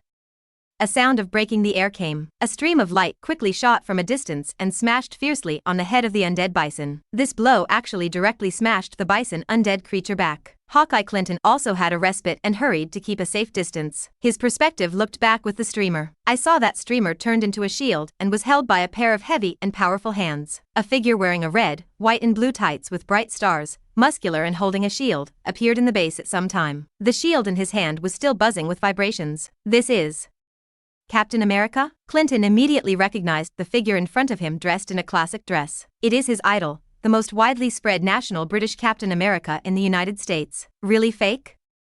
Isn't Captain America supposed to be? Clinton's eyes widened as the man jumped down and steadily past him. He calmly and powerfully came to the undead of the bison. Moo! The bison undead creature looked at the figure in front of him that injured him, and his anger flashed and he slammed into each other. When with a crisp sound, Steve easily blocked the attack with his vibranium shield in his hand, and then threw a punch. This simple punch is full of unexpected power. The skin of the undead creature, which even Kamen Rider Abaddon's armor could not harm, actually showed a huge dent under this punch. The bison undead suddenly flew backwards. Clinton and the other agents opened their mouths in surprise. Is this still human? This punch must not be thousands of tons? Even if it is really Captain America, is it so powerful? Coulson also wiped his eyes and looked at the figure. He knew the person in front of him, Captain America himself. After all, it was he who personally led people to dig him up in a huge base in the Arctic. I just didn't expect that the strength of the other party was actually so strong. He quickly looked at Nick Fury. Nick Fury didn't have any surprised expression on his face, obviously knowing the strength of Captain America. Very good. I didn't expect that my first battle after coming to 70 years was to fight the undead. Steve actually recognizes the undead. It seems that it is time to use all your strength. Schiff's gaze condensed. He clenched his fists and pounced on the bison undead. Then a punch and kick began. Between a punch and a leg, there is a visible power overflow. The bison undead were beaten and screamed. Mooing in pain spread throughout the base. Soon, its body was beaten with a shimmer, as if it had reached a critical state. Quick, bring the special chains. Steve gulped. Nick Fury nodded immediately. Hundreds of Shimajia quickly ran from the passage not far away. They dragged long chains, intertwined, and trapped the bison undead. Well, undead creatures cannot be killed, only sealed or restricted. Now we have no means of sealing. We can only bind it with chains first. As long as the chain is of good quality, it cannot be broken. After all, it's just a low-level undead creature. By the way, what is its sequence level? Steve clapped his hands and looked at Nick Fury. 8 of spades. Nick Fury told him. Then it's nothing remarkable. Steve nodded. Thanks for your help. My name is Clint Barton. Hawkeye Clinton immediately stepped forward and held out his hand. Whether the other party is Captain America or not, he admires the other party's skills. Hello, I'm Steve Rogers. Steve shook hands with him and introduced himself. Are you really Captain America? Clinton was startled, and the hand she held trembled. It's obvious. Steve looked at himself for a moment, and then said helplessly, it seems that they really didn't promote me much. No. Clinton rubbed her little hands nervously, her expression excited. I just didn't expect you to be alive. After all, in textbooks, you have died in some covert operation. I still took the textbook? The corners of Steve's mouth curved, then quickly disappeared. But that's nothing remarkable. Steve, welcome to S.H.I.E.L.D. Nick Fury interrupted the chat between the two. Coming to Steve, he smiled with relief. Nick, you finally let me out. I'm suffocating. Steve laughed, moving his muscles with ease. Director, did you already know that Captain America was not dead? The rest of the agents gathered around. The news that Captain America is not dead is full of calculations, and no more than 10 people know it. Nick Fury was worried that there were traitors in S.H.I.E.L.D., so he never let Steve appear. And now, the undead are in chaos, only Steve can stop it, and it can't be stopped if it doesn't appear. This matter, I will say later, let's tidy up the battlefield first.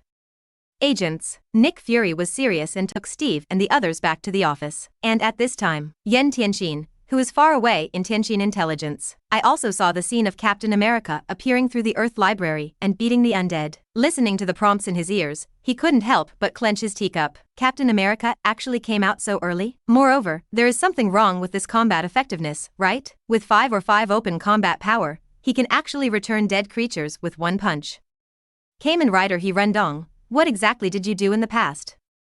That's right. The subordinate he sent to the past was He Rundong. No, it was PT. He equipped him with a lot of equipment and technology, allowing him to go back in time and do a lot of transformation technology to repair cards, metal life form Desla, undead cards. Everything you need anyway. I only hope that he will accomplish something great in the past, according to his own plan.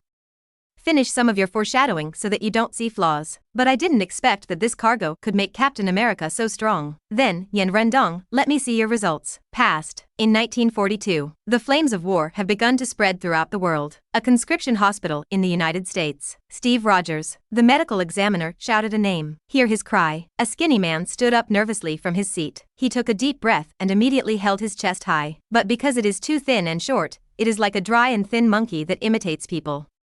Coming to the medical examiner, Steve was extremely nervous. Look at each other. Rogers, how did your father die? The medical examiner glanced at Steve, his eyes moving slightly. He flipped through the information in his hand and asked directly. It's mustard gas. He was from the 107th Infantry Regiment, with countless casualties, but I hope I can also be assigned. Rogers replied, talking about his thoughts, but was quickly interrupted by the medical examiner. What about your mother? She worked as a nurse in the 107th Infantry Regiment, unfortunately contracted tuberculosis and died. Rogers answered truthfully. The medical examiner was silent for a moment. He watched Rogers' physical examination with asthma, scarlet fever, rheumatic fever. Many are deadly on the battlefield. He frowned and shook his head. Sorry, young man. Please give me a chance. Rogers looked at the doctor's expression and immediately asked in a panic. With asthma alone, you should be brushed off. The doctor shook his head firmly. He cannot let the mortal go into battle. Just do me a favor. Rogers continued to request. I'm doing you a favor.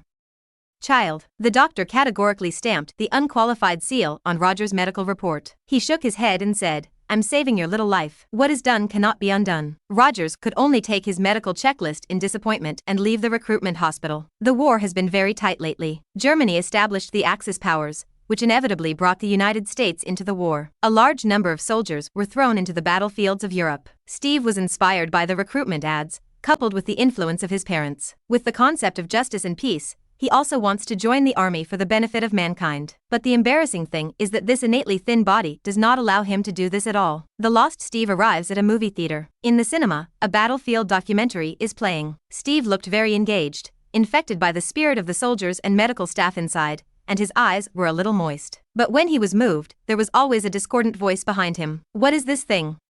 It's ugly. Look at that pen soldier, my God. He was injured so badly, why didn't he simply die? Saving him will be a waste of supplies. Fark, this little lady who saves people, really, I really want to mess with her. A biography. The big man, while eating popcorn, commented on the characters in the documentary. The people around him obviously had opinions about him, but given the other party's fierce tendon flesh, no one dared to stop him. Hey, sir, please respect the soldiers and paramedics ahead.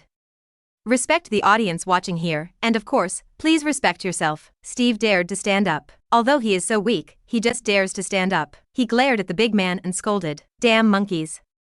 Do you know what you're talking about? The big man was instantly annoyed. Being scolded by such a small person is simply a public slap in the face. He angrily wanted to rush to Steve, but as soon as he raised his fist, out of nowhere, a hand came out of nowhere and pushed him back. The big man saw the figure in front of him clearly, and he became even more angry. Damn yellow-skinned monkeys. You actually dare to push me? Let me pull your braids off. In front of him, he was a tall Asian youth. Hearing the big man's words, anger suddenly flashed in his eyes. He immediately got up from his cinema seat. An extremely beautiful inch punch. It was printed on the chest of the big man. The big man was in great pain and fell to the ground with a wail. Oh, seeing this scene, everyone in the cinema applauded. If I see you say the word next time, I'll pull out your tongue, understand? The Asian young man lifted the big man and put his fist in front of the other party. Understood. I see. The arrogant and unreasonable man was suddenly very sensible, and kept nodding his head. Get out. The Asian youth kicked him in the ass. The big man ran out of the movie theater with a roll, and did not dare to turn back. So handsome. If only I could be so strong. Steve didn't watch the movie well, and his eyes always drifted to the Asian youth. Soon, the movie ended. Hey, wait. Steve followed the Asian youth into a small alley. He still wanted to say something, but he was stopped by an Asian youth. Following the gaze of the Asian youth, Steve looked at the mouth of the alley. 5 or 6 figures, holding sticks, blocked the mouth of the alley. Chapter 99. It's me, Diota. Damn, it's him, hit me in the cinema. 6 big men came in front of him, dressed so well that they knew that they were punks. The leader was the man who had just been beaten up by an Asian youth in a movie theater. Unexpectedly, not only did he not leave, but he also took 5 or 6 brothers and stood by the movie theater with sticks, waiting for the Asian youth to come out. Haha, you were actually beaten by a yellow-skinned monkey. It really laughs at me. When several companions saw the Asian youth, they did not rush to do it, but laughed first. Damn it, stop laughing, go up and break his hands and legs with me. The big man scolded, looking at the Asian youth and Steve with resentful eyes. Although he was laughed at by his companions, it was the 2 people in front of him who made him laugh. He swore he wouldn't let these 2 have a good time. Yellow-skinned monkey, in the United States, don't be arrogant. Otherwise, pull out all your rat tails. A few gangsters immediately rushed viciously with sticks in hand. Steve took a deep breath, clenched his fists, and was about to rush forward towards them, but a hand pulled him directly behind. A strong force carried him against the wall. Then Steve saw the Asian youth meet the gangsters alone, and then in his shocked eyes, the Asian youth divided 2 by 3 and 5 and knocked the gangsters in front of him to the ground. Ouch!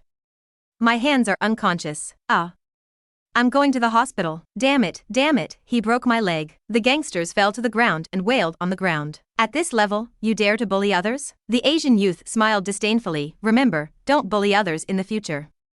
Especially, my kind of skin. He stomped on the face of the gangster and said viciously, understood? Understood. I see.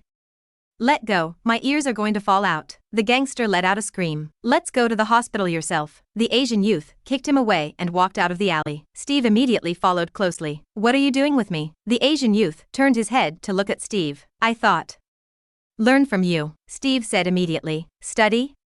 What to learn? The Asian youth had a strange expression and seemed puzzled. Learn the move that can knock down the opponent in 2 or 3 strokes just now. Steve compared it. That's not a 720 that can be done with simple learning. It takes hard practice day after day. Your body obviously can't withstand this kind of training. The Asian youth shook his head. No, please give me a chance. I can prove myself, Steve pestered him. Seeing him so sincere, the Asian youth was silent for a while. As if thinking about finally, he said, by the way, why did you dare to rush forward just now? Because they're ready to hit us. Steve said of course. But, you are so weak, how did you have the courage to rush forward? The Asian youth looked at him. No matter how weak I am, I will not be afraid of my enemies, Steve said firmly. But you can hide behind me and run away while I fight with each other. Why don't you run? You want to fight them? You only need to run once, and you will always run away. But as long as I keep going head-on, I can always beat them once. A fire lit up in Steve's eyes. Interesting. The Asian youth smiled. Next time, if you can still meet me next time, I will teach you. What's your name? Steve asked quickly. My name is Yen Rundong. Asian youths don't look back. Steve was looking at Yen Rundong's distant back. Hey, Steve, are you all right? A panicked figure came in the distance. He first checked whether Steve had any hands, and then looked into the alley. The embarrassed gangsters surprised him. Steve, did you knock them down? Bucky's eyes were filled with surprise. What are you thinking? Of course it can't be me, it's a Chinese, he just left. Steve pointed to the place where Yen Rundong left. Huagua. Steve, you have to stay away from the Chinese, they are dirty and smelly. Like a pack of rats. Rob and steal everything. Bucky immediately became alert. Hey. Bucky, you can't say that about them. You haven't seen them either, Steve immediately retorted. But that's what the radio and the newspapers say. Bucky scratched his head. That's fake. As long as you see it with your own eyes, it is real. Steve counted down Bucky. The two left here noisily. The screen turns. Ohio, medical examination room of the conscription department. Steve looked calm and seemed to be waiting for something, but judging by the palm of his hand that grabbed the trouser leg hard, he was not calm now. So, you also want to go abroad, to kill the Nazis? The expected medical report did not arrive, but suddenly appeared a middle-aged and elderly man with bald hair, glasses and a beard. He walked in, looked at Steve, and then asked suddenly. Steve reacted at first and was stunned. What do you say? Are you talking about me? Steve looked a little nervous. He had just falsified his medical report. Yes, that's you. Introduce myself, I am Dr. Abraham Erkins, from the Strategic Science Reserve. Dr. Erkins suddenly smiled at the corner of his mouth and held out a hand towards Steve. Steve Rogers. Steve was nervous and excited. He quickly stood up and shook hands with Dr. Erkins. After introducing himself, he asked in passing, may I ask where are you from? Queens. Utopia Avenue, 73rd Street. But before that, I was a German. Dr. Erkins raised an eyebrow, glanced at Steve, and looked through the information in his hand. He pushed his glasses again, looked at Steve carefully, and said with a little teasing, will this question bother you? No. Steve shook his head nervously, because the fake medical examination form is in the hands of the other party. So where are you from? Mr. Rogers, New Haven? Or Paramus? Sorry, but on 5 different medical documents, you wrote about 5 different cities. Erkins pointed his finger at the medical report in his hand and looked at Steve with a smile on his face. The document may have been taken wrong. Steve, of course, didn't admit it. Don't worry. In fact, what interests me is not the file itself. It's that you try 5 times and do everything you can to join the army. By the way, you still haven't answered my previous question. Do you want to kill the Nazis? Erkins looked into Steve's eyes. Is this a test? Steve looked at him. You can think so. Unexpectedly, Steve shook his head. I don't want to kill anyone, he said. I don't want to be a bully. I don't want to bully people, no matter where. Erkins listened to his answer and nodded. with a mysterious smile on his face. All right. There are already a lot of big guys in the war, and it doesn't hurt to add a small one. I can give you a chance, just an opportunity, of course. I accept this opportunity, Steve immediately said excitedly, his eyes full of determination. Finally, he got his wish and got his enlistment report. This little soldier. Dr. Erkins looked at Steve's back running and jumping away with excitement, and couldn't help but smile knowingly. Then he looked at the next document with a hint of interest in his eyes. Yen Run Dong? Huagua people. Erkins pronounced the name a little awkwardly, and he touched his chin. Huagua seems to be at war now. Looking at this physical fitness, it seems to be good. Dr. Erkins scratched the top of his hair-stricken head. Then look at the next document. Dior Dras. I'll go, does it look so good? Height 1.95 meters, weight 122 kilograms, bench press 390 kilograms.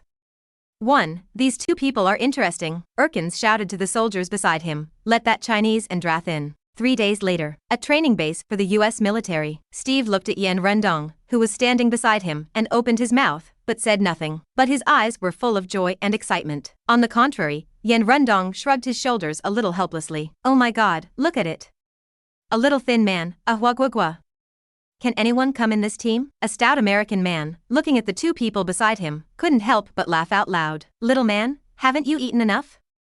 Hua Guiyan, what about your braids? The big man spoke sarcastically in an exaggerated tone, causing the rest of the people to laugh. In the face of his sarcasm, Steve frowned, a little angry. Yen Rendong's temper can't be stopped. He came directly to this big man and just raised his fist. A sturdy female soldier walked over with solid and powerful steps. Gentlemen, what do you want to do?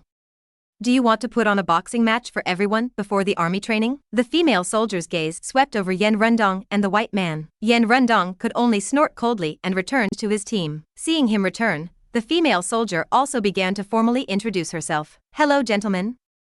I'm Agent Carter, responsible for overseeing all matters of the department. The female soldier came to everyone with a rare heroism. She was about to continue, but was interrupted by a voice. What's wrong with your accent? Queen Victoria. Gilmore Hodge looked at her, laughing at Agent Carter's London-filled words. Mocking, I thought I was working for the U.S. military. Then, he glanced at Yen Rendong again and said, unfortunately, it doesn't seem to be. What's your name? Agent Carter's eyes sank, raised his eyebrows, and looked at the unruly soldiers in front of him. Answer, Your Majesty, my name is Gilmore Hodge. Hodge was full of smiles. Then please step forward, Hodge. Hodge just stepped forward on his front foot. Agent Carter's fist threw out heavily. One punch knocked him directly to the ground. The soldier in front of him was immediately silent. Of course, there was no less ridicule for Hodge, but he could only laugh secretly in his heart. Agent Carter walked in front of the recruits demonstratively, and his eyes were suddenly attracted by the third figure. Tell me your name. She came to the figure. This man was blonde hair and blue eyes, unusually handsome, and his body was the tallest and strongest among the crowd. The whole person is much better looking than the stars in the movie. Especially on his face, there is always a smile. The evil smile is easy to attract the attention of young girls. Even if you stand on the very edge, it is the easiest to attract the attention of others. Oh, beautiful Ms. Carter. I would be happy to tell you the surname under Dio de los too. The handsome man hooked the corners of his mouth and smiled. This laugh is evil and crazy, and the charm is matchless. Even Agent Carter's will, his heart couldn't help but thump. Very good, Dior. Do you want to be like him? Agent Carter listened to the other teasing himself. There was no feeling of humiliation and disgust, and I couldn't help but have a smile on my face. But she quickly suppressed her smile. She pointed to Hodge, who had just gotten up, and pretended to look at the handsome man seriously. Oh. Sorry, ma'am. My strength, you don't expect. Dior Delis smiled and shook his head. Yes, Carter suddenly wanted to give him a little color, even if the other party looked good. He couldn't say such a thing. But the roar of off-road vehicles was heard in my ears. She turned her head and a middle-aged man in a general's uniform jumped out of the car. Agent Carter. The middle-aged man greeted her warmly. Colonel Phillips. Agent Carter responded. Looks like you've quickly mingled with our recruits. It's really good. Very good. Colonel Phillips took a vicious look at Hodge and Drass, whose noses were still bleeding, and then said to everyone, General Patton once said, war depends on weapons, but victory depends on soldiers. Therefore, we will definitely win this war, because we have the best soldiers. After speaking, his eyes paused on Steve's body for a moment. He was stunned. What is this? How can you be as thin as the Chinese? Then he saw Yen Rendong beside Steve. Fark, how come there are really Chinese people? Cough lightly. Colonel Phillips withdrew his strange gaze and glanced at Dr. Erkins, who had recruited these two people, and seemed a little helpless. Chapter 100. So auspicious digital subscription. Colonel Phillips sorted out his mood. He coughed lightly, moistened his throat, and continued to say to everyone, regarding the Strategic Science Reserve, this is composed of the elites of the alliances of various countries and the free world. And of course, all armies have a forerunner. After this week, we're going to choose that person. He will be the first, our new generation of super soldiers. Colonel Phillips' words made the eyes of all the soldiers fiery. Then he glanced at Diordaris, who was standing last, who was focused on by himself, and with a strong look of appreciation in his eyes, he said the last words. And this super soldier will personally put Adolf XTL sent to hell. Hearing this, Steve's face suddenly showed a fiery and determined expression. He wants to be the one who stops everything. After the words, Colonel Phillips left in a car, handing over the scene to Dr. Erkins and Agent Carter. Very good, it's not late. You guys go to the camp first to clean up the internal affairs. Come here first today. Meet here tomorrow at 6 o'clock in the morning. Disband, Agent Carter ordered, and Dr. Erkins walked away. The members of the Strategic Scientific Reserve immediately dispersed. Hey, Yen, what you said, if you meet me again, teach me those moves. Of course, Steve found Yen Rundong for the first time. You can actually enter the barracks. Yen Rundong was obviously surprised and bizarre now. He glanced at Steve, who couldn't say anything, but I'm finally in. Can you teach me your moves? Steve pestered him. Okay, let's go to the dormitory and make the bed first. Yen Rundong said helplessly, then thank you. Steve was a little excited. The two cleaned up in the dormitory for a while. Steve was trying to go out. What's wrong, little man? Why don't you go over? Gilmore Hodge deliberately stood in front of Steve. The hallway of the barracks dormitory was small, and Hodge stopped in front of it, so Steve couldn't go out. Hodge showed a smug expression. Don't be like that, Hodge, it's not fun. Steve raised his head, looked at Hodge, waved his hand, and did not give in the slightest in his eyes. No fun? How can there be no fun? For me, bullying you is a lot of fun. Hodge looked at Steve's appearance and was suddenly a little annoyed. A small man, why is he so brave to look at him? Does he not know his weakness? Hodge was angry, and he felt that he had to teach Steve a lesson. He clenched his fist and smashed it in Steve's face. Really, I didn't beat you up at first, and you kicked your nose in the face? Hodge's fist hadn't hit Steve in the face yet. A hand suddenly reached over and pinched his wrist. Yen Rundong used force in his hand, came to Hodge, and looked at each other. Damn Hua Guiyan, let go quickly. Hodge grinned in pain and looked at Yen Rundong angrily. Damn it. What kind of confidence do you have to dare to laugh at me? Yen Rundong's face instantly turned gloomy. His hand flipped and immediately twisted Hodge's hand. Ah! Hodge suddenly screamed in pain. Yen Rundong did not react to his screams. He dragged Hodge all the way outside the barracks. No one dared to stop him. Yen Rundong pulled Hodge outside the barracks. A heavy punch hit Hodge in the abdomen. Then came a stormy output. The screaming Hodge suddenly attracted countless people to stop and watch. Oh, look, it's arrogant Hodge, he's being beaten up. Haha, Hodge was beaten by a Chinese man. Damn, I don't even have a camera. Take this scene and show it to Hodge later. Everyone laughed. Hey, Yen, don't hit him again. Enough already. At this time, Steve rushed up and stopped Yen Rundong. Yen Rundong glanced at him and finally stopped. And at the moment, Hodge has already had a blue nose and swollen face, and there is blood everywhere. However, it is all skin trauma. It looks serious. In fact, it is good to rest for a few days. Thank you, Yen. Steve expressed his gratitude. You hit him for me. It's nothing, he scolded me too. Yen Rundong was about to take him in, but an angry voice came from behind him. Damn it, you actually dare to wipe blood and snot on my body. Several people turned their heads. I saw that Hodge's eyes were swollen and he couldn't see the way clearly. He groped all the way, and actually molded Diodra's. Drass's brand new military uniform was immediately stained with his blood. Drass's face with an evil smile instantly darkened, and he stared angrily at Hodge in front of him. Wait. Drass, you listen to me explain. Hodge immediately panicked. Drass is a head taller than him at 1 meter 8'5", and he has to have 1 meter 9'5". And the muscles look strong. He is definitely not his opponent.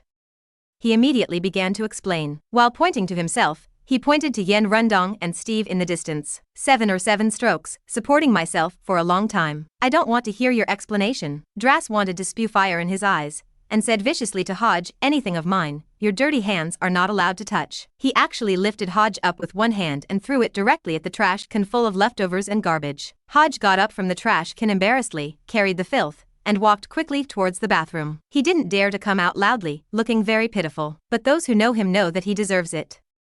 Darius, on the other hand, glanced around angrily. It seems that the anger has not been vented, and I want to find an unlucky ghost to continue to vent. Everyone did not dare to clash with him and immediately ran away. Looking at the people who did not dare to oppose him, Drass's smile returned to his face, and he seemed to have a sense of accomplishment. "Hey, little man, come over and help me wash my clothes." Drass suddenly looked at Steve, who took off his clothes and threw them at the other party. Steve didn't answer and let his clothes fall to the floor. "You are so bold, you actually dare not listen to me." Drass's face changed instantly, and his tall and muscular body instantly came to Steve. The figures of the two formed a sharp contrast. He looked at him viciously and said, "You dare to disobey me?" Steve was undaunted and looked at him in all directions. "Your own clothes should be washed by yourself. I helped you teach Hodge a lesson, and you didn't even do my laundry?" Drass scolded. "Your behavior is no different from Hodge." Steve looked at him without any fear in his eyes. "Yes." Without warning, Doss suddenly threw a punch. The sandbag's big fist slammed into Steve's face. Steve held his breath, but never dodged, and his eyes didn't blink. Haha, freaked out. "No, little man. Why don't you hide?" Drass's fist stopped before Steve's eyes. He laughed, but when he saw Steve's appearance, his face immediately changed. "As long as you hide once, you will always hide. But as long as you face it head-on, you always have a chance to defeat the opponent." Steve can say this countless times. Interesting, really interesting. Haha, Drass suddenly laughed, his handsome face was full of fun, pointed at Steve, and said, "Little man, you are a little beyond my imagination, you are very good. Please get out of the way.